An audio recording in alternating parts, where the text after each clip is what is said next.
Encarando a vida com sucesso. Bom, em primeiro lugar, bom dia a todos, bom domingo. Estamos aqui em Recife, aproveitando o meu domingo da melhor maneira possível.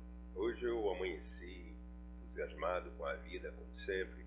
Apesar de conta, eu estou com 62 anos de idade, é um número bastante razoável para a gente dar uma olhada pelo retrovisor e ver um pouquinho da estrada que já passamos. E ainda olhando pelo para-brisa, um gigantesco caminho pela frente, nos aguardando para percorrermos e descobrir cada novidade em cada curva, em cada sinuosidade passada, na verdade. E é isso aí, vamos lá. Sucesso para mim é você alcançar o objetivo para o qual foi criado. Isso é sucesso. Sucesso do meu computador, ele funcionar com esse objetivo de ser o que se apresenta a fazer. Agora mesmo estou gravando um vídeo com ele, minha homepage, meu site, enfim, e apresentando um pouquinho daquilo que estou sentindo neste momento. Muita emoção, muita alegria, é isso aí. Vamos lá, é isso aí. Sucesso para mim é essa dimensão. Hoje nós escrevemos um pouquinho sobre essa temática, olhando pelo prisma da motivação. Para mim, é a mola propulsora das nossas atitudes, nossas ações. Tudo que nós fazemos na vida depende da motivação para fazer sentido. Então, qual é o seu motivo? Por esse contexto, eu escrevi o seguinte: uma vez que aceitamos os mistérios, os fatos ocultos da vida e as nossas próprias limitações, o que nos resta? É verdade, 70% das coisas que ocorrem na nossa vida, segundo alguns entendidos, nós não temos controle. Simplesmente acontece. E mais de 70% daquelas coisas que temos preocupação não acontecem. Nós não temos domínio, na verdade, sobre a maior parte das coisas que se sucedem ou sucedem em nossa vida. Então, como pode ter uma vida bem-sucedida sob tais circunstâncias? Quer dizer, você não ter controle sobre a maioria das coisas que acontecem na sua história, bem como também sabendo que mais de 70% de nossas preocupações não ocorrem. Só tem uma fórmula, só tem um caminho, apenas um caminho, a fé.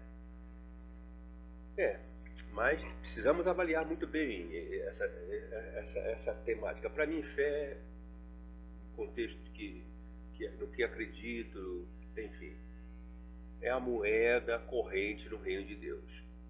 É essa a minha definição de fé, é a moeda corrente. Porque ninguém consegue nada no reino de Deus se não tiver fé. O que nós temos que fazer é aumentar nossa fé, nossa capacidade, assim como nós trabalhamos para poder aumentar nosso capital financeiro, nossas conquistas no reino de Deus. Não é diferente. Precisamos de fato que a nossa fé aumente. Precisamos trabalhar por isso, para alcançarmos isto. Tenho certeza de que a humanidade foi criada e moldada para viver por esse principal e essencial, e essa essência chamada fé. É verdade. O ser humano vive por fé, embora ele muitas vezes não admita, mas é verdade. Quer ver? Você vai a um médico, ou algum médico especialista, geralmente indicado por alguém. Alguém fala sobre, você é um bom profissional, você acredita nisso porque você tem fé nisso, e vai lá. Tem um investimento fantástico na Bolsa de Valores, você vai lá porque você acredita nisso. Nós vivemos por fé. Que a crença no que não pode ser visto. Você não está vendo ainda o médico, você não está vendo ainda se de fato aquela ação na Bolsa de Valores é importante, mas você acredita. E cria-se uma esperança sobre o desconhecido, e isso de fato alegra o nosso coração, né? Nosso Criador, o Rei do Universo, espera uma pequena fé das pessoas que criou à sua imagem. Nós agimos assim porque Deus age assim, né? E Ele quer isso, né? Nós somos pessoas de pequena fé, mas Ele faz, e toda vez que Ele vê essas características, Ele fortalece, né? Isso você pode observar em 2 de Crônicas 16:9, na palavra de Deus, que diz assim, quer ver? Olha só. Porque quanto ao Senhor, seus olhos passam por toda a terra para mostrar-se forte para com aqueles cujo coração é perfeito para com Ele. Nisto pois procedeste loucamente, porque desde agora haverá guerras contra ti. Mas veja que os olhos de Deus, né, passam por toda a terra para mostrar ser forte para com aqueles cujo coração é perfeito para com Ele. Né? É bom e importante sabermos um pouquinho sobre o coração. O coração, na minha opinião, é a nossa alma por inteiro e uma parte do nosso espírito chamada consciência. Quer dizer, a nossa alma é construída na minha modesta, digamos assim, convicção de vontade, emoção e mente. Nosso coração essencialmente é isso, nossa vontade, nossa emoção, nossas emoções e nossa mente, que é a nossa razão. Então, e nossa consciência, que faz parte do espírito, a parte bem intrínseca de nossa essência, não é verdade? Porque quanto ao Senhor, seus olhos passam por toda a terra para mostrar ser forte para com aqueles cujo coração é perfeito para com Ele.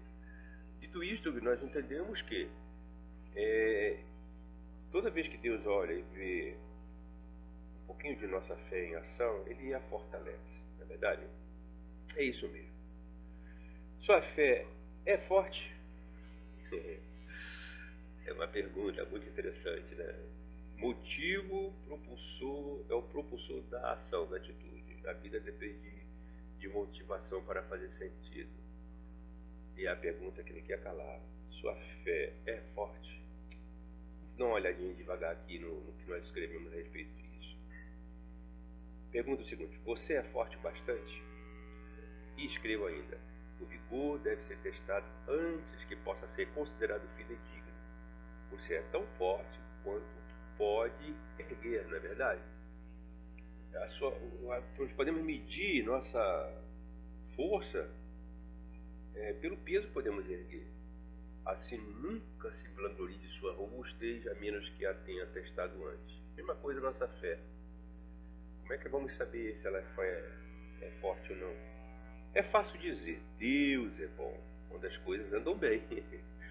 Mas quanto aos tempos difíceis, o que dizer dos períodos nos quais não conseguimos pagar o aluguel, a conta de luz?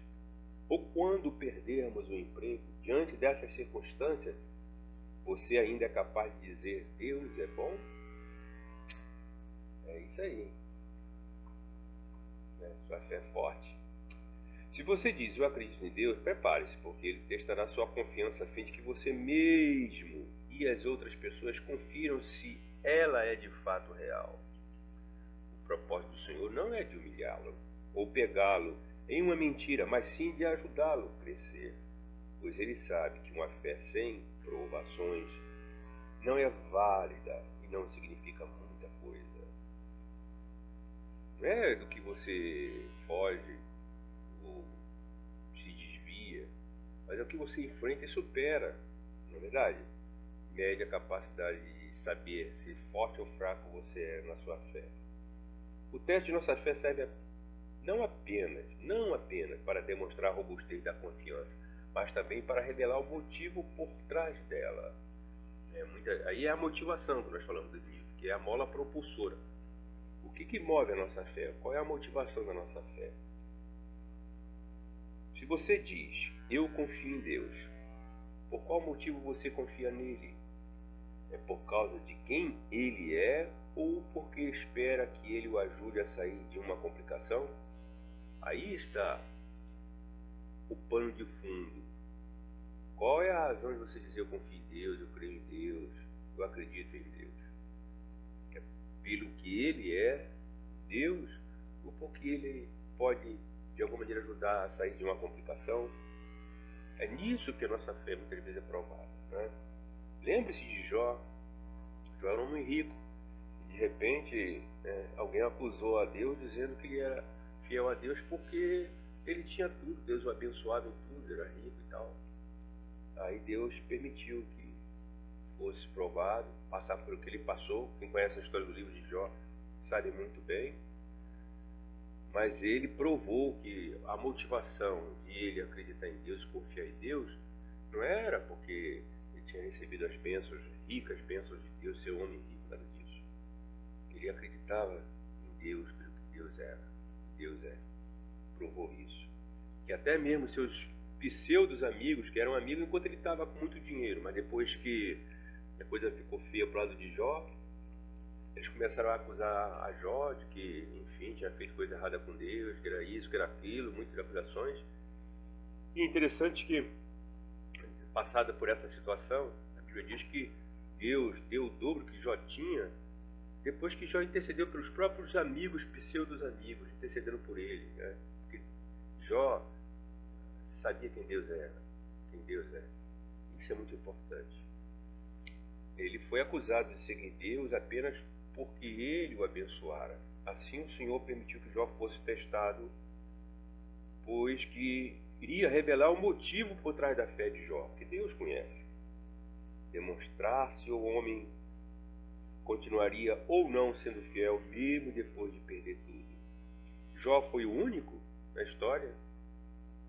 Né? Não, se nós olharmos aqui esse capítulo do livro sagrado, nós vamos encontrar, e que mais direi? Faltar-me-ia o tempo contando de Gideão e de Baraca, de Sansão, de Jefté, de Davi, de Samuel, dos profetas, personagens bíblicos, os quais pela fé venceram reinos, praticaram a justiça, alcançaram promessas, fecharam as bocas dos leões, apagaram a força do fogo, escaparam do fio da espada, da fraqueza tiraram forças, na batalha se esforçaram, puseram em fuga os exércitos dos estranhos. As mulheres receberam pela ressurreição os seus mortos.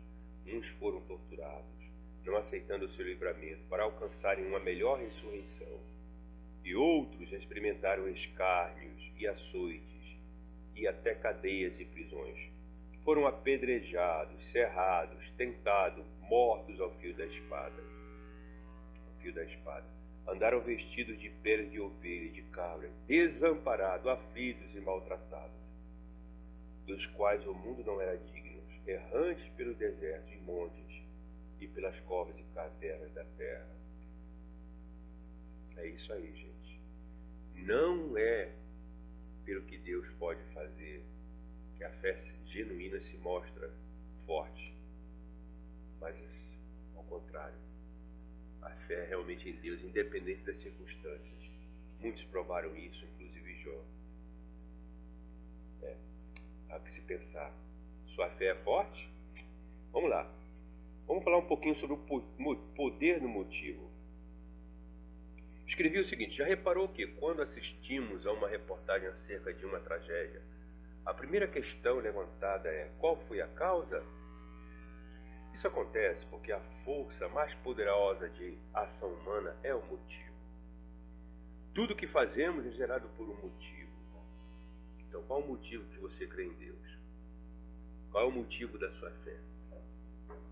E o que é isso? É uma razão escondida ou desejo propulsor que inicia, sustenta e justifica uma atitude. Realmente, o motivo é o propulsor da ação, da atitude, é o que move, é o motor. Toda atitude humana, não importa o quanto declaremos o contrário, é produto de um motivo. Motivo é a razão internamente justificada. Na verdade, a ausência desta força propulsora é sinal de morte. A vida depende de motivação para fazer sentido. Quando não há causa, não há paixão nem energia. Fazemos tudo por uma razão, e é isso que nos move. Somos vítimas de nossos motivos e os protegemos da exposição. Por que motivo é tão importante na questão da fé? Porque nasce de nossas crenças e convicções. Olha, eu sou convencido de que ninguém muda a ideia de ninguém, convence ninguém. Só tem um que pode fazer isso, que é o Espírito Santo. Que está escrito: ele nos convencerá do pecado, da justiça, do juízo. Somente ele pode fazer isso, que é o próprio Deus. Ninguém mais pode. Se o cara acredita numa coisa, a crença dele é naquilo, a fé dele está ali. Tem uma motivação por trás daquilo ali. Então, por que o motivo é tão importante na questão da fé? Porque nasce de nossas crenças e convicções. Você só vai colocar fé naquilo que você acredita, que você tem convicção. Não tem jeito. Então você vai ter motivação para fazer isso ou aquilo. vezes eu ficava impactado no Rio de Janeiro, aquelas pessoas subindo aqueles 300 e poucos degraus da escadaria da Penha, ali na igreja da Penha, de joelho. Que motivação está por trás daquilo? É a crença e a convicção daquele cidadão. Então, é isso que de fato torna-se uma questão importante no tema da fé. Vamos lá para a época de Jesus. As pessoas procuravam por Jesus não por ele ser quem é, mas sim pelo que viram que poderia fazer por elas. Cristo multiplicou seus alimentos, Cristo curou suas doenças. As motivações delas eram individuais. Ele disse: eu sei por que estão aqui. Não buscam por mim, querem mais peixes e pães. Seu motivo diz respeito e revela a qualidade e a natureza de sua fé. Então, por isso que a motivação, o motivo é tão importante para a questão da fé. Porque é o motivo que vai dizer respeito e revelar a qualidade e a natureza da sua fé. Se você busca Deus pelo que Ele pode fazer por você, é algo muito, digamos assim, pobre, eu diria. Que vamos ver o que foi dito por Jesus nessa situação aqui, quando ele falou: vocês vieram a mim, não por o que eu sou, mas pelo que eu posso fazer. Vamos lá, vamos dar uma olhada? Está aqui em João, veja só. Vendo, pois, a multidão que Jesus não estava ali, nem os seus discípulos, entraram eles também nos barcos e foram a Cafarnaum em busca de Jesus. E achando-o no outro lado do mar, disseram-lhe: Rabi, quando chegaste aqui? Jesus respondeu-lhes e disse: na verdade, vos digo que me buscais, não pelos sinais que vistes, mas porque comeste do pão e vos saciastes. Aí ele orientou: trabalhai, esforçai, não pela comida que perece, por algo mais pobre, quer dizer, buscar. Eles saíram de um lugar, pegaram um barquinho, foram até Cafarnaum para buscar o Senhor Jesus, mas pela comida, sabe, que perece. Ele fala: buscai, mas pela comida que permanece para a vida eterna. Aí sim, é algo maior. É por isso que, dependendo das suas convicções, das suas crenças, você vai suportar, como muitos suportaram, como foi o caso de Jó e todos os outros que até morreram. Outros foram jogados em fornalha de fogo ardente, cerrado ao meio, mas não perderam a sua postura. Eu, quando estive em Roma, eu chorei dentro do Coliseu. As lágrimas vieram aos meus olhos. Por quê? Porque eu soube, pela história, que muitos cristãos morreram ali comidos pelos leões, devorados pelos leões, mas cantando. Então eles tinham a crença, a convicção muito maior do que a vida terrestre, terrena, sabe, que passa. Ninguém ficou aqueles algozes, daqueles cristãos no Coliseu Romano vivos. Lá nem pó tem mais. Tem lá o Coliseu como um marco para nós hoje, refletirmos sobre a precariedade da vida terrena, das coisas que, sabe, perecem.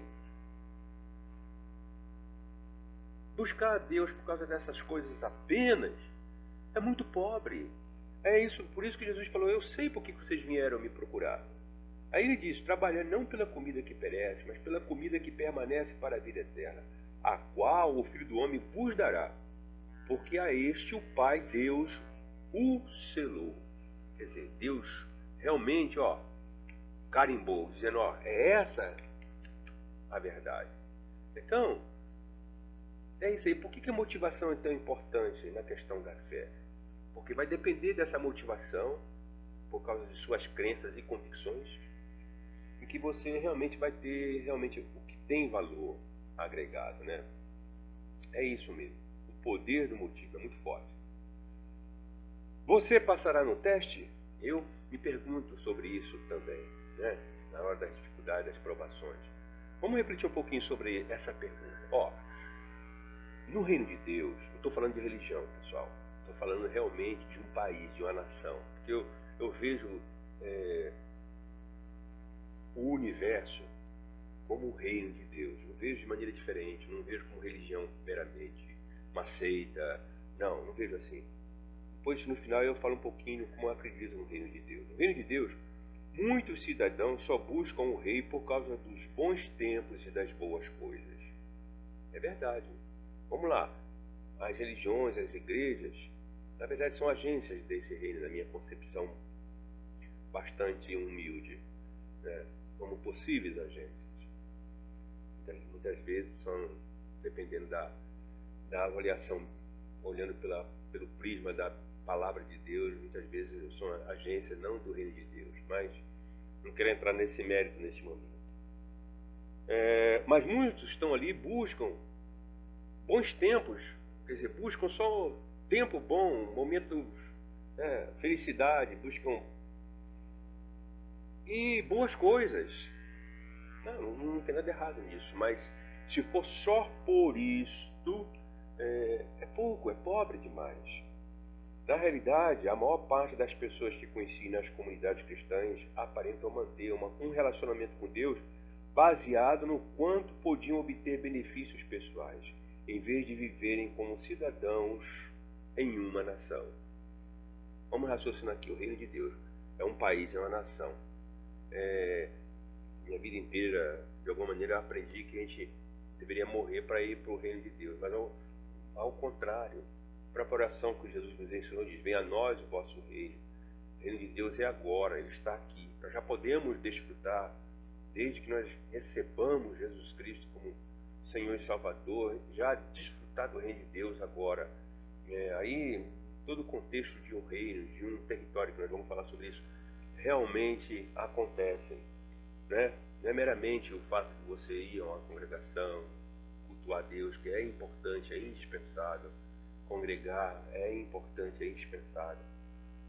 Mas não é só isso, nem estar ali buscando na presença de Deus, tanto lá quanto em qualquer lugar, por coisas. Ok? Então, sucesso. Sucesso é você funcionar para o objetivo que você foi criado.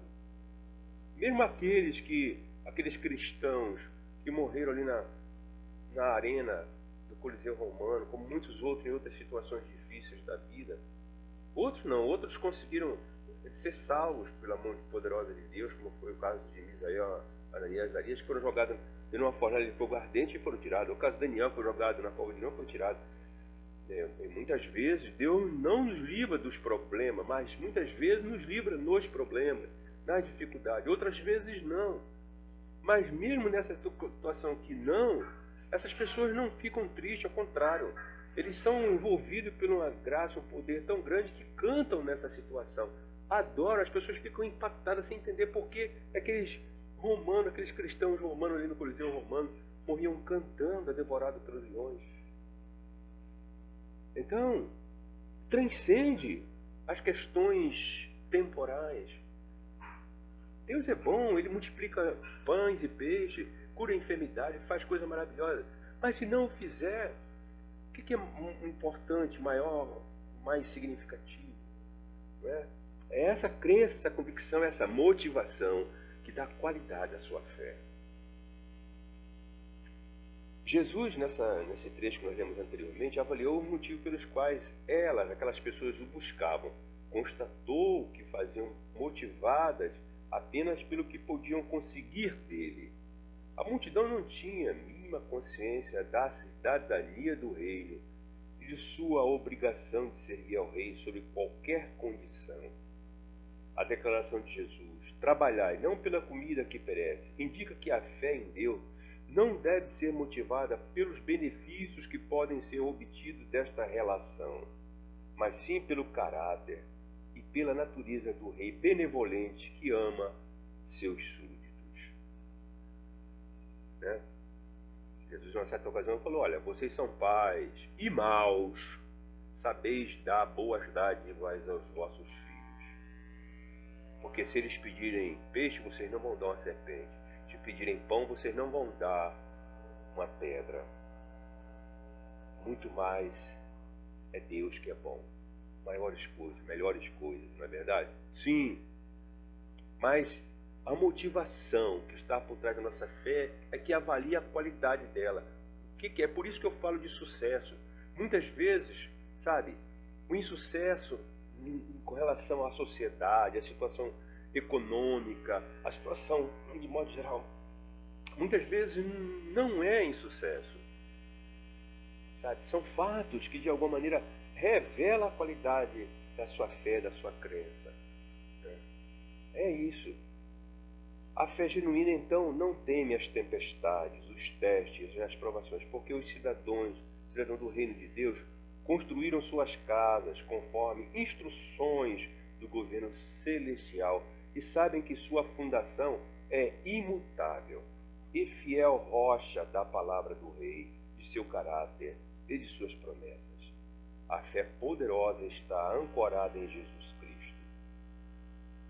É a confiança que enfrenta a agitação violenta da natureza e permanece de pé após o pior ter passado. Onde está a sua fé? Né? Você passará no teste? É a pergunta que iniciou esse comentário. Né?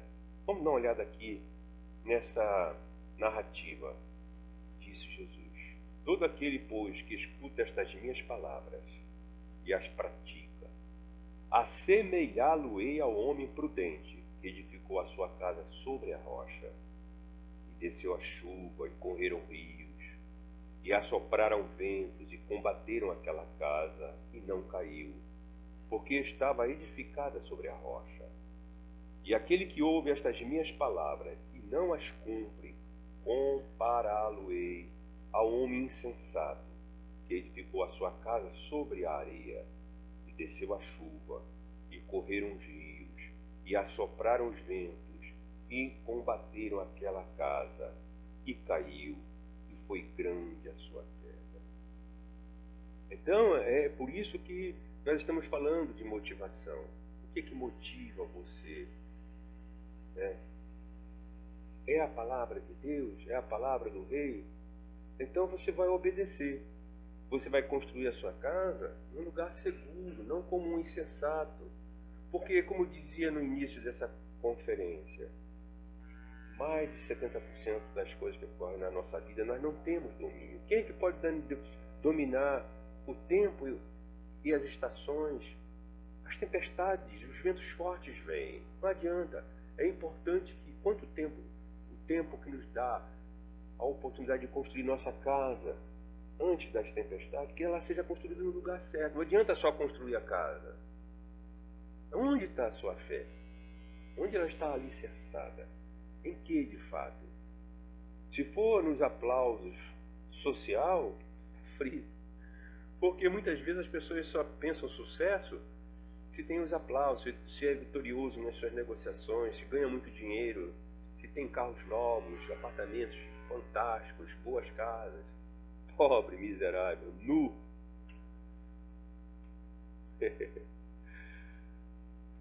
Pobre, miserável, nu. Se eu te pedir a tua alma, é a pergunta que não quer calar. Né? É isso aí. E no final aqui eu concluo assim: princípios do sucesso. Primeiro, sua fé é tão forte quanto os testes aos quais sobrevive.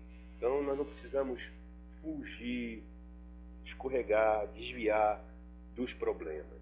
Né? O grande questionamento da fé genuína é: pode-se continuar seguindo a luz mesmo estando no escuro? Claro! É no escuro que mais ela vai brilhar. Jesus disse: eu sou a luz do mundo. Quem me segue não andará em trevas. Luz é conhecimento, conhecimento é poder, é força motivadora, ok? Vai impulsionar como força propulsora de suas atitudes. No reino de Deus, o que vale é o correto posicionamento do foco da fé. Se a sua fé está estabelecida em conseguir coisas perecíveis, e não a quantidade de fé que um indivíduo possui, não é a quantidade. Por isso que eu falei pouca fé. É importante isso. Qual é o foco da sua fé? O princípio essencial da fé bíblica é: confie na fonte. É bom lembrarmos que a palavra Pai significa fonte sustentadora, porque todos nós nos originamos dele, fomos criados por ele, e saber que ele nos sustenta, e não nos meios. Meios, casa é um meio, dinheiro é um meio, sabe? Influência social é um meio. Isso não traduz em alicerce, sim areia. É construir sua casa sobre areia. Se você construir a sua vida, a sua história sobre esses fundamentos, vão vir a tempestade, vão vir. Quanto a gente vê por aí? Hoje nós temos um presidente da República preso. Viu? No reino de Deus, quando você não souber o que fazer, confie no edificador e Senhor dele. Ó, é importante essa palavra Senhor. Senhor significa dono e mestre. Então confie no edificador, que é o Criador, Senhor, porque ele é dono e mestre do edifício. Por isso que está escrito: se o Senhor não edificar, em vão constrói os que edificam. Se o Senhor Deus, quer dizer, o dono e mestre de todo o universo, o rei do reino de Deus, não guardar, em vão guarda os sentinelas. É essa fé, é nisso, é nesse alicerce, é nessa rocha que você deve alicerçar a sua fé. Não nos guardas. Quantas vezes a gente vê aí astros, né? Aspas, astros famosos, com um monte de guarda em seu redor. E às vezes são assassinados, agredidos por um deles.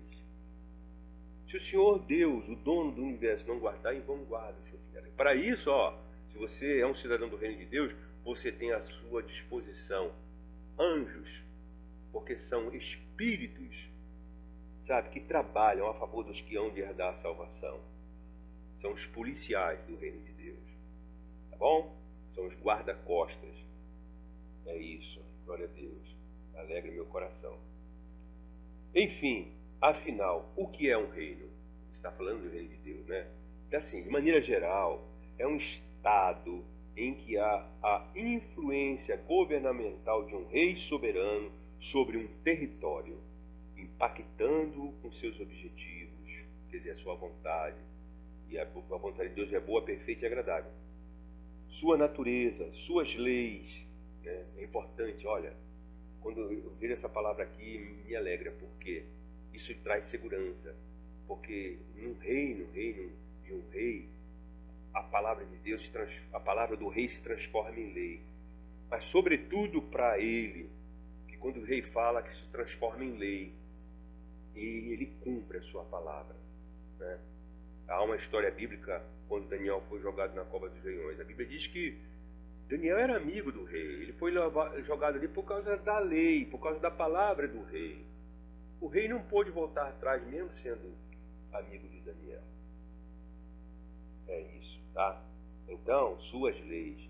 Isso vale para a oração. Quando você busca Deus usando a palavra dele. Você não precisa de muita fé.